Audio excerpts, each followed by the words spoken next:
Bonjour tout le monde, alors on se retrouve pour la 12e vidéo des montages pour débutants. Donc cette fois-ci avec le montage d'une autre perdigone. Donc on avait monté sur la précédente vidéo ce modèle, la Q rouge, qui en l'occurrence était ma variante en Q orange parce que ça réagit aux UV. On va monter un modèle comme ceci avec un corps plus fin. La différence aussi, on lui apporte un lestage différent avec une bille fendue, mais ici c'est encore une variante de ce qu'on va monter. Donc vous voyez où on en est. Non, c'est pour vous faire voir que on peut utiliser une bille différente, c'est-à-dire il y a des billes classiques, c'est-à-dire avec le petit trou à l'avant et la partie évasée comme on a utilisé ici sur ce modèle et qu'on a utilisé jusqu'à maintenant. Et puis là, on est sur les modèles qu'on appelle billes fendues et qui normalement sont à utiliser sur des hameçons jig qui sont comme ceci, qui ont cette particularité d'avoir ce petit coude afin de placer la bille bien sur l'avant et de quiller votre nymphe comme ceci en fait quand elle nage. La partie de la bille, comme vous voyez, est bien en bas, et ce qui va apporter que sur le papier, votre nymphe devrait nager comme ceci et donc moins d'accroche. Mais comme je vous le dis, c'est sur le papier. On va quand même utiliser cet hameçon jig pour vous faire voir donc toujours un montage différent. Après, ça ne change pas grand-chose de ce modèle classique ici, parce que autant vous dire qu'à la création des perdigones, si vous avez lu le petit lien sur le montage précédent, j'avais mis dans les commentaires, je vais le remettre sur cette vidéo ici. N'hésitez pas à aller le lire, c'était très intéressant de voir la création de la perdigone, l'historique. Et autant vous dire qu'il n'y avait pas d'hameçon jig, je pense, en tout cas utilisé pour ces nymphes à cette époque. Donc voilà, on actualise un peu à chaque fois, et voilà, c'est comme on a fait jusqu'à maintenant des... Je dis pas que dans la série c'était des mouches old school, mais voilà, là on est sur une nymphe un peu plus contemporaine, on va dire. Donc pour en revenir à nos moutons, un hameçon jig wide gape, qu'on appelle wide gape, c'est avec cette forme, avec cette ouverture, cette courbure un peu prononcée.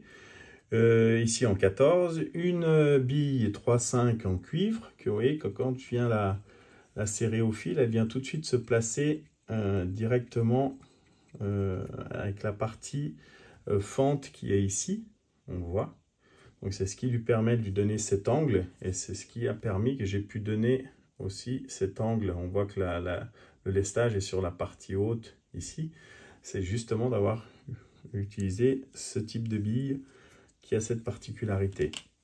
Ce modèle se nomme, je crois, la pétrole, donc parce qu'on va utiliser un tinsel plat. On va tout d'abord fixer du pardot comme pour la précédente, comme beaucoup de perdigones, pour faire les cercles. Donc on vient placer comme ceci, on se veille à ce qu'il soit bien sur la partie haute de la nymphe. Voilà. La longueur, pas trop grand, on ne veut pas quelque chose qui porte dans l'eau. Ça, on peut enlever. On va donc ensuite utiliser ce tinsel.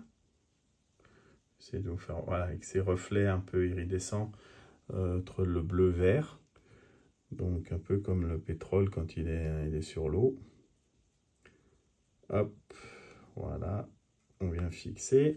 Il a la particularité aussi, c'est d'avoir une autre teinte sur la face inverse. Voilà, la bille avait bougé. Donc, vous voyez, il est cuivré d'un côté. Voilà, là on le voit. Hop, je vais essayer de faire un reflet avec la lampe. Et puis de l'autre côté, il est vert. Voilà, là il est cuivré. Donc après, à vous de bien positionner la partie verte que l'on souhaite enrouler. C'est là où il faut jouer un peu des... Voilà. Des fois, non.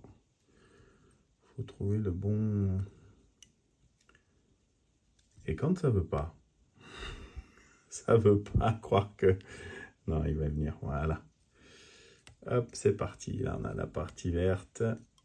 Hop, et c'est parti. Donc, c'est un corps rachitique, hein. Il y a plusieurs écoles chez les perdigones. Il y a ceux qui veulent des corps volumineux, ceux qui veulent des corps rachitiques, ceux qui veulent des mouches un peu plus ternes. Voilà, c'est libre à vous. Là, si on est dans le loisir créatif, on peut se lâcher, hein. C'est à vous à trouver un peu les teintes, les couleurs, les formes qui conviennent aux rivières que vous pêchez.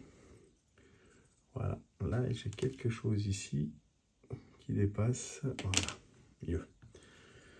Parce qu'étant donné qu'on va le vernir, ça risque de ressortir par la suite. Donc, notre mouche est quasiment terminée. On va juste lui apporter le côté verni à la résine UV, la goutte en résine TIC, donc TIC épaisse, et qu'on vient placer sur le corps, donc juste surtout sur la partie tincelle, c'est là où j'ai mal coupé on va tout de suite couper cette partie avant que on polymérise, voilà. Donc là c'est pour rigidifier un peu le tincelle, éviter qu'au premier poisson pris on ait déjà plus de tincelle. On polymérise, donc l'avantage du rotatif, vous voyez, ça va tout de suite plus vite. Et puis voilà, on va lui apporter une petite tag orange fluo. On aurait pu le faire avec du fil, avec autre. Là, c'est une résine qui est destinée à ça, au tag, donc qui est beaucoup plus épaisse. Hop, oui, j'en prends pas beaucoup, c'est vraiment pour dire et qu'on va positionner sur notre nymphe. Voilà. On fait un premier, on pose une première partie, on polymérise et hop, je fais. Vous voyez, c'est très peu, hein. Je suis toujours sur la même goutte. C'est vraiment pour apporter un petit côté visuel qui va peut-être attirer l'œil du poisson. Enfin, moi, je suis persuadé de ça. Après, voilà, j'ai travaillé un peu ça en réservoir et ça fonctionne très bien. Et sur les rivières aussi, en tout cas les rivières en eau rapide, ça a un attrait quand même. Donc voilà, votre deuxième perdigone est terminé. Modèle aussi très prenant que j'utilise pour ma part. On va se retrouver certainement pour encore une autre perdigone un peu plus terne, moins flashy. Mais voilà, pour rester dans cette technique de nymphe qui pénètre très rapidement dans l'eau pour atteindre des couches d'eau assez profondes. N'hésitez pas à liker, à partager, c'est fait pour ça. Ça peut faire avancer le Schmidblick, comme on dit. Les questions, j'essaie d'y répondre assez rapidement. Et puis n'hésitez pas, s'il y a des montages particuliers que vous voudriez voir par la suite. Le petit conseil que je peux vous donner, je ne sais pas si je vous l'avais déjà dit, faites un peu des séries. 5-6 nymphes à chaque fois pour vraiment travailler. Si même vous arrivez à dégrader un peu les tailles, apprenez tout le temps sur quelque chose d'un peu plus grand et déclinez ensuite pour voir si vous arrivez à respecter les proportions. Donc si vous montez par exemple ici en 14, ben, vous allez la monter en 16, en 18 afin de voir si les proportions au niveau des cercles et autres sont bien respectées. Ça, c'est encore pas des mouches très techniques à faire, c'est assez facile. Mais voilà, c'est les mouches contemporaines qu'on utilise pour pêcher. Pas que les montages précédents sont has-been. Non, non, ça fonctionne très bien. La faisantail, l'oreille de lièvre, ça reste des grands classiques qui prendront toujours du poisson. Mais voilà, d'apporter un peu de nouveauté dans vos montages et dans vos façons de pêcher peut vous procurer d'autres poissons que vous n'arriveriez peut-être pas à faire avec une faisantail ou autre. Donc voilà, des fois, le côté un peu mouche ludique ou mouche brillante, voilà. Ça peut avoir son attrait. Donc, au plaisir et surtout à bientôt pour une prochaine vidéo. Voilà, on prend le rythme pour ceux qui regarderont cette série dans 10 ou 15 ans sur YouTube, ça sera peut-être très ancien. Ça, je ne sais même pas si on pourra encore pêcher. Mais voilà, là, à l'heure actuelle, en 2025, j'essaye de publier une vidéo tous les mercredis. Alors, je ne vous cache pas qu'elles sont faites un peu en amont. Et ensuite, j'ai un programme de diffusion pour que toutes les semaines, ça vous permet, pour ceux qui suivent cette série, à l'instant T, de pouvoir travailler la mouche proposée. Parce que de toute manière, dans la saison, si elle n'est pas d'actualité, vous en aurez toujours besoin. Alors voilà. Écoutez, à bientôt, merci et au plaisir.